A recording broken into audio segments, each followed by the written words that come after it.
Vamos a aprender a diseñar tarjetas en las cuales mostremos elementos o una galería de elementos en forma de cuadrícula. Generalmente tendríamos un HTML como este, donde tenemos una capa principal que contiene nuestros elementos y cada uno puede tener su clase de foto, título y descripción.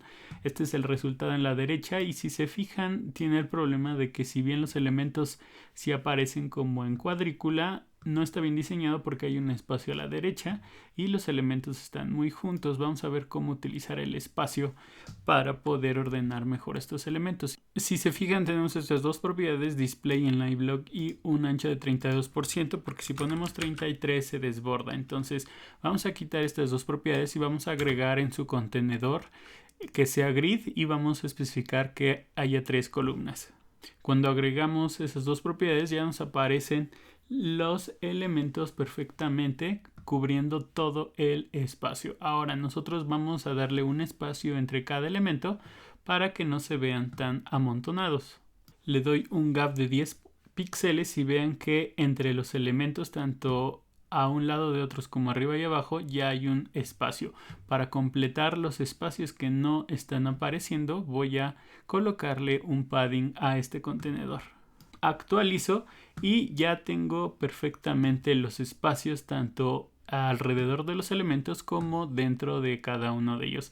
Ahora vamos a ir individualmente con el tema del título y la descripción. Lo que voy a necesitar es agregar un padding para que haya un espacio entre, digamos, entre la línea divisora o el borde y el contenido. Así quedarían los paddings y vean cómo los elementos, si bien ya no están juntos, sí se ve una distinción a nivel de espacio entre el título y el contenido o la descripción. Y esto es porque estoy haciendo que todos los lados sean de 10 píxeles, excepto en el título el padding inferior sea de 5 píxeles y en el padding superior de la descripción sea de 5 píxeles para que al sumarlos haya un espacio de 10 píxeles.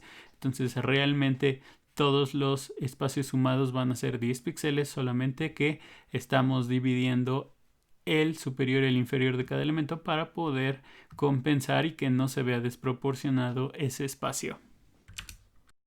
Vamos a ver un ejemplo para poder manejar la alineación. En este caso queremos alinear verticalmente la información que tengo aquí con la imagen. No quiero que aparezca en bloque. Para eso tengo una estructura como la siguiente. Yo tengo mi clase contenedora que se llama user y tiene dos clases hijas que se llama foto e info. Foto tiene nuestra imagen y info tiene clases adicionales con información del usuario. Quiero que solamente la clase info aparezca alineada con la imagen y las clases hijas sigan apareciendo en bloque. Para eso vamos a ir aquí a user y vamos a utilizar flex. Utilizo flex en vez de grid para alinear horizontalmente porque no necesito una cuadrícula.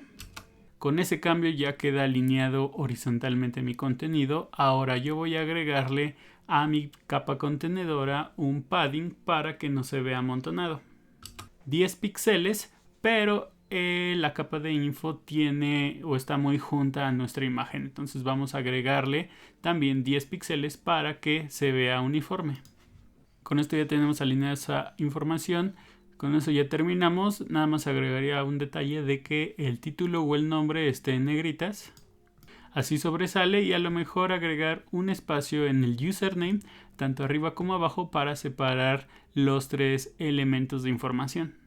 Listo, ya se ve mucho mejor. Ahora, por último, me di cuenta que si este texto crece más, la imagen se va a ver alineada en la parte superior y el contenido va a seguir bajando. Voy a alinear la imagen con la información en mi capa contenedora con Align Items para que no importa el tamaño de las dos capas, siempre estén alineadas al centro. Uno de los problemas comunes que veo cuando me comparten algunos de sus proyectos es el uso de fondos o los colores de fondo. Por ejemplo, tenemos este ejemplo que he visto en muchos proyectos, el cual tiene un degradado de esta forma y tiene un texto sólido. El problema de esto es que no hay buen contraste y además el degradado por sí solo no luce correctamente.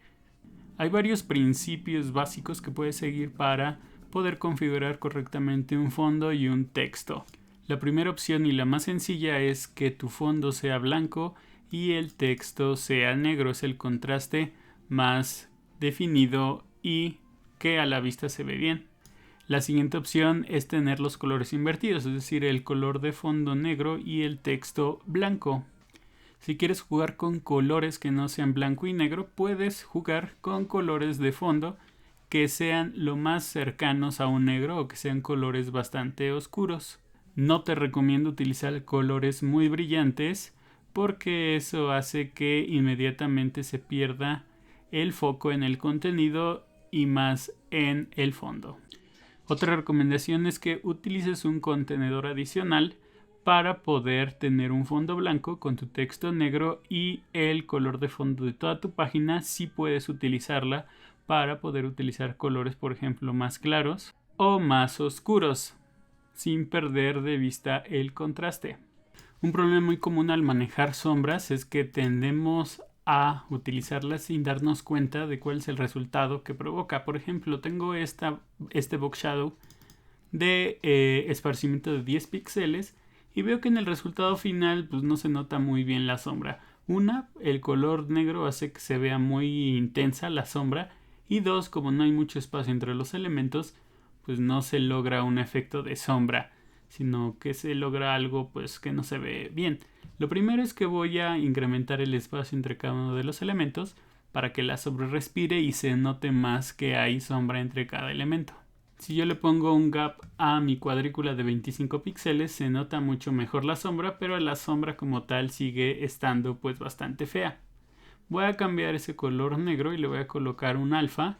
Cuando hago eso, inmediatamente la sombra, al no ser tan intensa, ya baja un poco ese mal diseño. Sin embargo, todavía se ve un poco sobresaturado por ese color negro.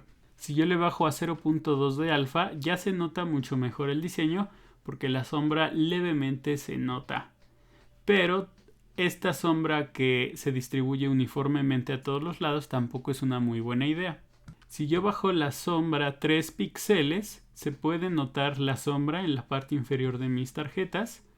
En la parte superior y a los lados ya no se nota tanto. Eso me está ayudando sobre todo a que la sombra tenga dirección y no se vea como que está aplicando de forma uniforme en todos los lados.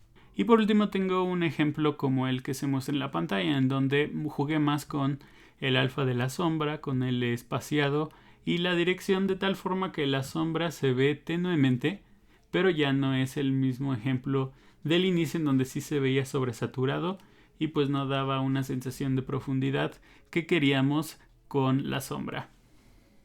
El último consejo tiene que ver con aprender a utilizar fuentes en nuestros diseños web. Por ejemplo, aquí tengo dos fuentes combinadas, una es cursiva y un poco más gruesa la de abajo.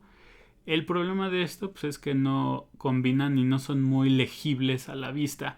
Este es un problema porque muchas veces creemos que por encontrar una fuente que tiene muchos estilos, muchos garabatos, o está muy dibujada o con muchos elementos, pues es una buena idea utilizarla en nuestro texto. La realidad es que no. Un sitio que les recomiendo mucho es Google Fonts, para que vean las fuentes, que muchas de ellas están pues bastante bien elegidas, y aprender a distinguir que las fuentes que están muy decoradas se usan más que nada en títulos muy grandes o en enunciados en donde no hay más de 2-3 palabras. ¿Por qué? Porque esto hace que sea mucho más fácil de leer y también de organizar. Si queremos utilizar fuentes diferentes a las que tenemos en nuestros sitios, podemos buscar aquí en Google Fonts algunas de las fuentes, podemos ver cómo se ven y al final, una vez que nosotros adjuntamos la fuente, podemos ver cómo cambia la forma del texto utilizando una tipografía o una fuente que esté más adecuada. Por ejemplo, yo estoy utilizando esta que se llama Roboto, y la diferencia es que, a pesar de que es la misma fuente para el título y para el contenido, en una estoy haciendo que sea más negrita o más fuerte la misma fuente, y en el contenido que sea más ligera o que las líneas sean más delgadas. Esto hace también que haya un contraste y que le pongamos más atención, por ejemplo, al título y después a la descripción. Entonces espero les haya gustado estos trucos para mejorar sus diseños web, tanto para temas de espacio, de fuentes, de sombras, de alineación y de colores de fondo para que eventualmente en sus próximos proyectos o en los actuales que están trabajando puedan mejorar esa parte del diseño. Si les gusta esta serie de videos, me gustaría que me regalaran su like para saber que quieren ver más videos con este tipo de consejos y trucos. Si también les gustó el video, les invito a suscribirse al canal, seguirme en mis redes sociales y compartir el video con sus amigos developers. Pero bueno, mis developers, si no hay nada más, nos vemos la próxima.